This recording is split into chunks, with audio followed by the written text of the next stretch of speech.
कुछ कहानियां सिर्फ इतिहास नहीं होती। साल था 1962।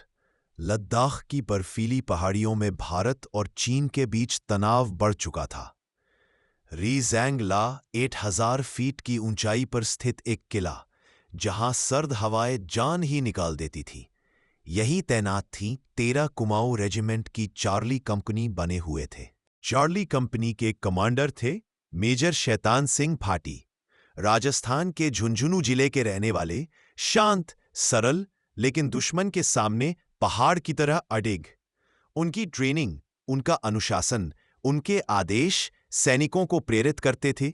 और यही किरदार 120 बहादुर में निभाया है फरहान अख्तर ने। फिल्म में उनकी उपस्थिति, उनका व्यक्तित्व ठीक वैसा ही दिखाया गया है जैसा शहीद मेजर की शौर्य गाथा थी। 18 नवंबर 1962 सुबह 3 बजे, ठंड 20 डिग्री सेल्सियस से नीचे, और इसी अंधेरे में शुरू हुआ रीज़ैंग ला का इतिहास बदलने वाला हमला। चीन ने लगभग 3000 सैनिक एक साथ भारतीय पोस्ट पर चढ़ा दिए, लेकिन सामने सिर्फ 120 भारतीय थे, यानी एक भारतीय सैनिक पर लगभग। लड़ाई शुरू होते ही पोस्ट के आसपास बर्फ उड़ने लगी। गोलियों की आवाज पहाड़ों से टकराकर गूंज रही थी, लेकिन 120 बहादुर जवान अपनी जगह से हिले नहीं।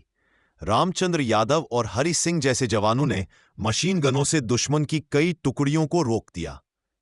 लांस नायक सीरत सिंह ने आखिरी सांस तक लड़ते हुए दुश्मन की पहाड़ी चढ़ाई रोक दी। कंपनी इतनी मजबूती से लड़ी कि चीन को लगा यहां हजारों भारतीय तैनात हैं, लेकिन ये सिर्फ 120 थे, 120 बहादुर।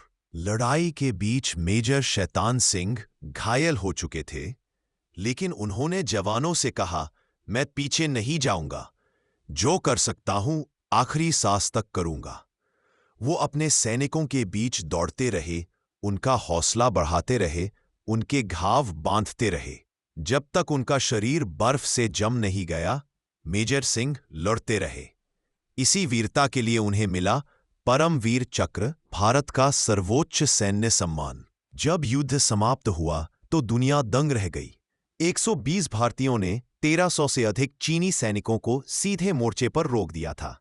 दुश्मन की लाशें पहाड़ों पर बिखरी थी और चार्ली कंपनी के 114 जवान वीरगति को प्राप्त हो चुके थे। रीज़ैंग ला अमर हो गया। फिल्म 122 बहादुर इसी अदम्य साहस की कहानी है। फरहान अख्तर का अभिनय मेजर सिंह की बहादुरी को नई पीढ़ी के सामने लाता है।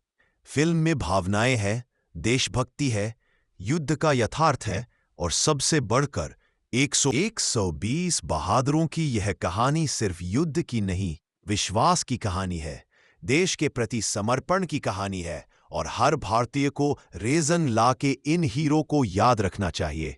जय हिंद, वंदे मातरम।